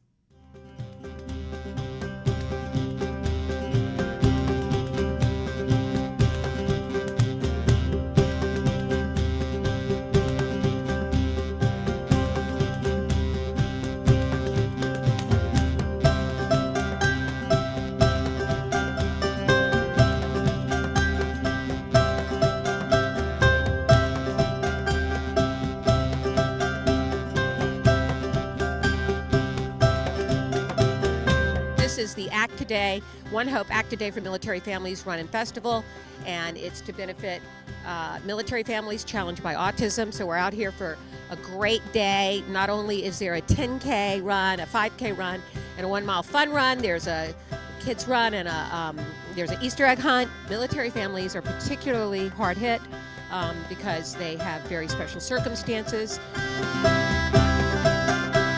I have 3 kids in my family. You know, my nephew has 3 children that are all on the spectrum. And for me, it originally became about understanding and learning about autism. And then it became about, you know, what can I do to help? It takes $3 million to raise a child through their lifetime with autism. That's a great reason to get involved. On your mark, get set. One Hope Wine is the 7th annual title sponsor of the One Hope Act Today for military families because we believe that giving back is good business. Of-age runners are probably going to meander over to the One Hope and Stone Beer and Wine Garden for a celebratory glass. For the younger generation, the Family Fun Zone.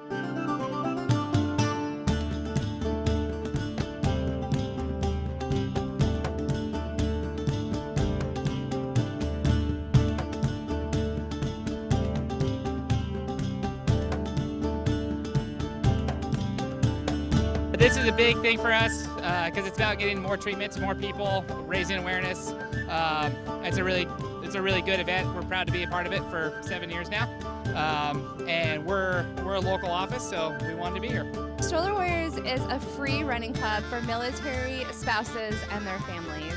A lot of us are impacted by autism, so it's just a great way for us to get together and raise some money and bring attention to this important cause.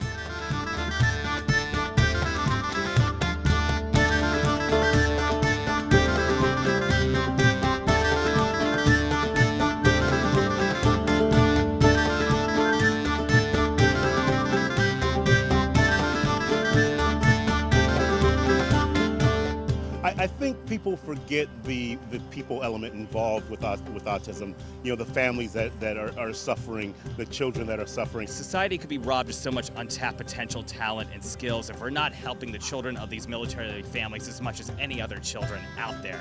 Not just those suffering with autism, but those struggling. People should get together and tell their friends and family to donate to Act Today. It's a really important cause, one that's close to our heart and the San Diego community as a whole, and an incredible opportunity to support the military. So get out there and donate.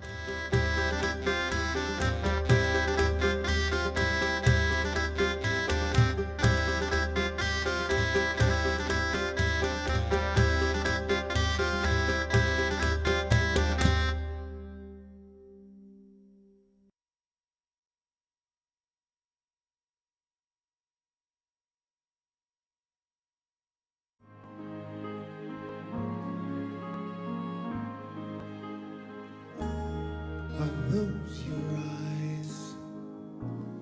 Is that your smile?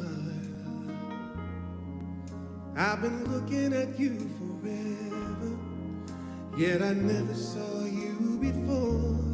Are these your hands? As a celebrity, whatever that means, you want to do what you can to give back. The way I've always looked at it, if I'm available, I'm going to be there. And when you get there and you see what folks are doing and the lives that they're touching, how can we not want to continue to be a part of it? And for the first time, I am looking in your eyes. What can we all do to make a difference? Not only with trying to find a cure, but to help the children and the families that may not have the resources for these kids. When you're looking back at me, now I understand what... And none of us are doing enough, but I think that we're doing as much as we possibly can. Because we all live in a society, and the more we can all do to help society, the more it helps all of us. And for the first time, I am looking in your eyes. And for the first time, I'm seeing who you are. I can't believe how much I see when you're looking back at me. Now I understand what love is. Love is. For the first time.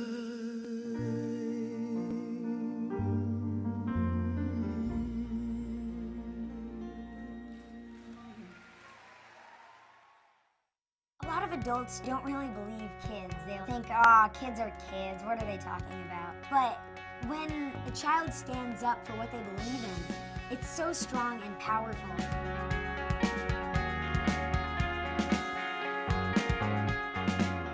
I first got involved with autism advocacy 4 years ago when my friend was diagnosed. When I found out about my friend's diagnosis, I didn't really understand what it meant.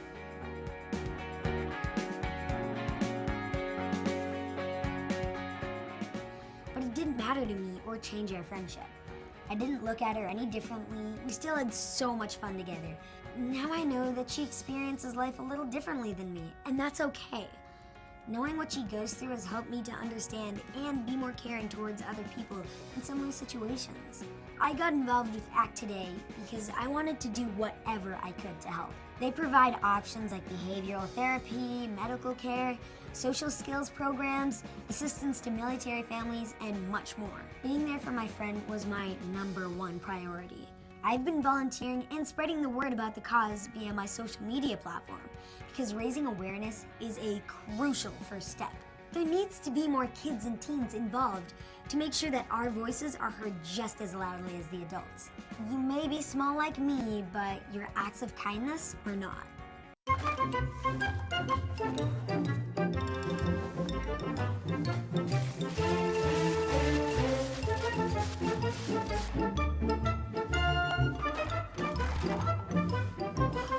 Hey, you down there.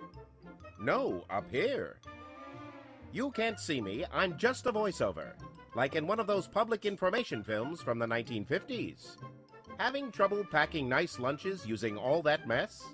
All those mismatched containers? And you can never find the right lid? It's like losing socks in the dryer. Well, hold on tight, sister.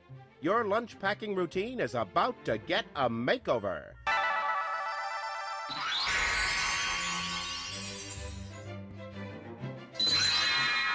Say hello to Easy Lunchboxes. Don't be shy, Kelly. Say hello. With Easy Lunchboxes, you can pack lunches fast. No more disposable, bad-for-the-environment plastic bags. And no more mismatched containers. Just one bottom and one lid. And it all fits neatly into this cool-looking cooler bag. Available in stylish colors. Stop the lunch packing madness with Easy Lunchboxes. And now there's only one thing left to do. Sing the jingle. Let's do lunch.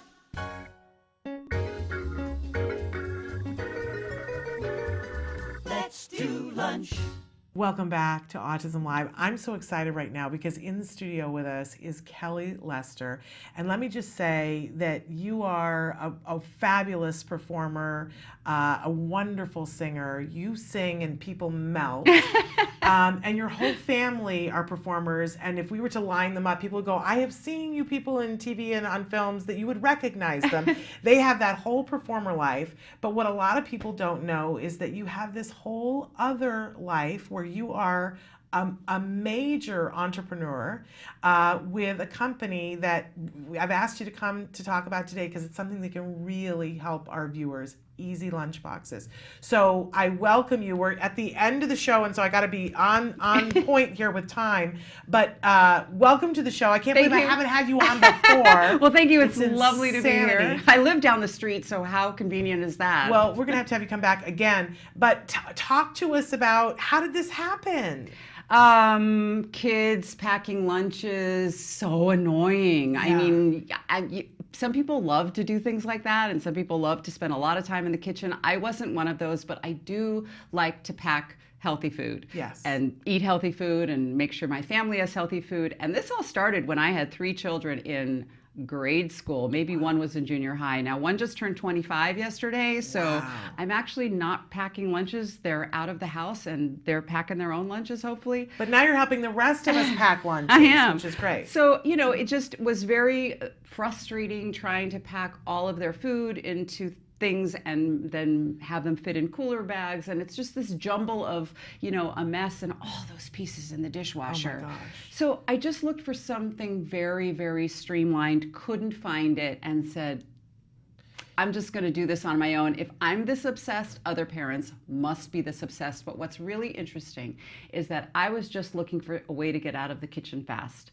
Once I brought the product to market and I started, you know, showing people what looks good in the lunch containers, and it just took off via social media. That's like my thing. I love sharing and sharing what other people. I happen to get in on the you know, beginning of the craze of people taking pictures of what they were eating and posting them, the beginning of, you know, Instagram and Pinterest, because I've been doing this since 2009. So the craze of look what I'm eating just carried over to look what I'm packing for lunch. So there's literally maybe hundreds of thousands of photographs now online of what people are packing in my Easy Lunchboxes container. And we're showing some of the pictures right now, and it really is amazing what you can do in these.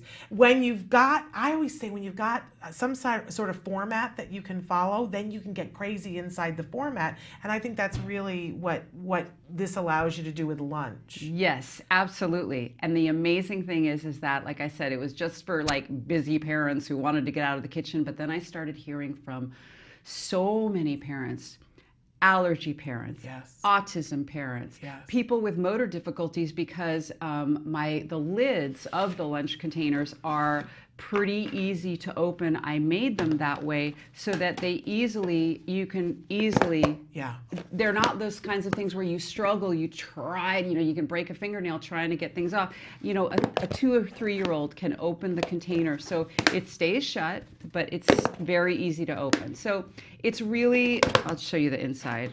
This is my little insert. Are we at the camera? Yeah, there you camera. go. Okay.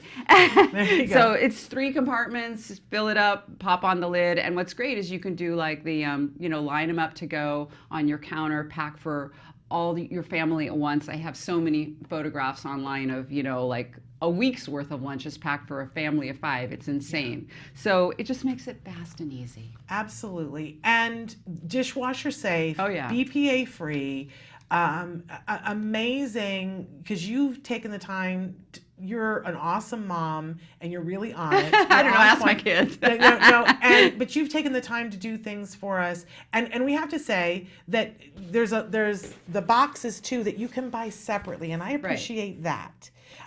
You have it in different colors. Right. And there's one set that's not here, but it's darker colors. I call it, the guy set, or the cool people set who like the darker colors. But it could be color coded for days. Oh, it could be color coded for kids. If you have multiple kids, the blue ones are his and the red ones are hers. Right. So we have 12 different color lids. Love it. And I said we have 12. It's really me. I do this all by myself, literally in my office with my feet up, usually in my pajamas. So I have a warehouse, and all this stuff is brought over from overseas, and the warehouse is in Wisconsin, and they do all my packing and shipping. But it's me doing all of the marketing and all of the sharing online and the posting and the website and the blog posts and stuff.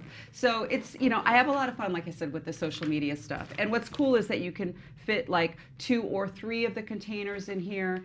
And then I have the little, these are leak resistant, like, for dips and hummus and things that are more runny, because the lunch containers themselves are not leak proof. Right. But these are my mini dippers, and they are. So you can put like liquids and stuff, sauces and stuff that go, and of course they fit right into the container. Like that or whatever. Absolutely. And so for the longest time you could get these online, and we did, and I love that you can buy them separately, so you can customize it for yourself. You can get 1 of these, or you can get 5 of those. You can get as many of these as you'd like to get. They come in a package of 4, and they're really inexpensive. They are. Well, that's the thing. They're very durable. They last a long time, and they are super affordable, because there are a lot. I mean, listen. My feeling is that these are not perfect for everybody. Nothing is, but my feeling is whatever works for you and your family, and how you pack and how your family wants to eat, is the best lunchbox system for you. So there's all kinds of price points on the market and all types of lunch containers, but for me and for the people that I talk with and post about them, they find that this is the most streamlined, the most affordable, and just kind of the most no-brainer one for, how to pack quickly and get on with your day. Absolutely, and because you can customize it and do all those things. But right now, you've had a huge development that for a while you could only get them online. Right, on my website and on Amazon. And now? Well, we got into Target for back to school. Yes. I don't know if they're going to continue that throughout the year. We're still waiting to hear from Target. I know we love Target. We love Target, but we don't love Target if they don't keep it in the stores, because we love being able to go and pick them up. But I'll tell you what, yes, it is great. But I mean, with the way that online shopping has obviously exploded daily, it's more and more. It's so convenient, and my Amazon shop is super, super easy, the way to go. Free shipping. I even offer free shipping on my website if you purchase $25 or more. So there's really no barrier to that, unless you simply don't like to shop online. So it's been great, especially because when people find me online and they find Easy Lunchboxes, and then they sort of follow on the social media channels, it's a real like eye-opener. Whoa, I never thought of packing that. Wow, thanks for that recipe. Wow, look what she's doing. Look what he's doing. I mean, there's a million different ways to pack, and a million different ways to make things fun, delicious, eye-appealing with little kids. Yes. Eye-appealing is like it's everything.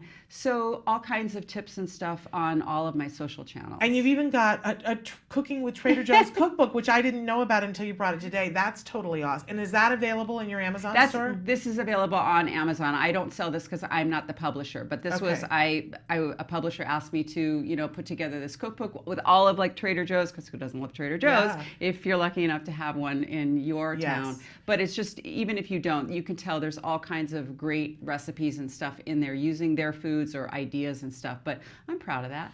I love it. And I just have to say, and we have actually on the show talked about easy lunchboxes before. I just didn't have you on. Oh, well, but we thank you. talked about them before when usually in the fall I do something about lunches because a lot of our kids are on special diets in the autism community, especially the gluten-free, casein-free diet. Right. And we want our kids to have healthy lunch. We want them to be able to participate. And we're always craving for our kids to have some semblance of what the other kids have, right? That's always the thing that we want. And there is an element to these that it's so good for our kids that are on the autism spectrum because first it saves the parent time, gives you lots of different ways that you can do things. A lot of times our kids won't eat sandwiches and that becomes a really difficult thing. And in the big compartment on yours, if you'll just hold it up, you know, you show some pictures there where we've got like a pasta salad and different things. It doesn't have to be a sandwich in there, and it gives it the I'll tell feel. you, my most popular, you know, they tell you this is your most popular pin on Pinterest is non-sandwich ideas, you know, so all over, if you just Google, you know, non-sandwich easy lunch boxes. There's a number of blogs devoted to, you know, people in the autism community and packing lunches. It goes hand in hand. I know one of the major blogs that posts so many recipes is called What Lisa Cooks. And she has 4 kids, one who I know is on the autism spectrum, and I mean, she's just got a gazillion ideas on there. So there's entire blogs dedicated to packing in them for people with autism. And it makes it look like the Lunchable thing, but it's very acceptable by peers that, oh, you're having a Lunchable and it's colorful and whatever. So you're not ostracized because of it. Your lunch suddenly looks as normal as everybody else's, maybe a little bit more upscale than everybody else's, which is a gift to our community. For our kids to be able to sit there and have their lunch and have people go ooh and ah instead of what have you had there.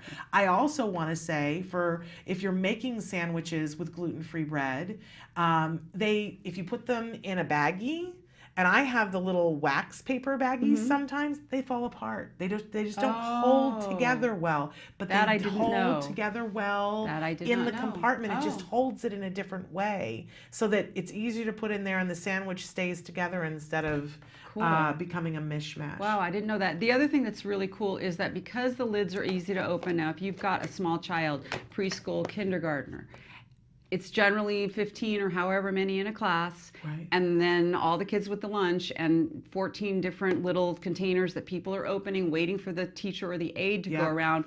Your child is going like this, starting to eat. They can take the full, 20 or 30 minutes, hopefully it's longer, to eat because, a lot of kids are very slow eaters, but if they can get to it on their own right away, such an, independence builder and makes them not have to rush their food or wait till the teacher opens their lunch. So it's been a big hit with the, kindergartner. It's super fabulous. And I love the sauce dippers because that's a fact. We always want to send salsa or hummus, as you were saying, and it's really difficult to figure out what to put it in. It's absolutely brilliant. We're out of time and I can't even believe that. That was quick. But what website do you want them to go to? EasyLunchboxes.com. Okay. And you are so good at social media. Where else should they go? Oh my gosh. Well, I'm Easy Lunchboxes everywhere, on Facebook, Pinterest, Twitter, Instagram for sure, YouTube. So Easy Lunchboxes, EASYLUNCHBOXES, one word. There you go. We love it. We love you, and we love looking and seeing your family on all different kinds of TV and film and on stage. Thank you. So we appreciate that so much. We're totally out of time, so they're going to get the hook and take me off. I just wanted to end by thanking all of our guests for being on the show this week. We are done for the week right now, but make sure that you're watching for us this Saturday on our Facebook page. We're going to be live from the Ed Asner Poker Tournament. All of the proceeds are benefiting Autism Society of America. It's a star-studded affair. It will be live, which means anything that can happen and anything will happen. So definitely check that out on our Facebook feed, 5 p.m. on Saturday. We'll be back here next week with Ask Dr. Doreen. She'll be here live in the studio. Until then, give your kiddos a hug from me and one for you too. Bye-bye for now.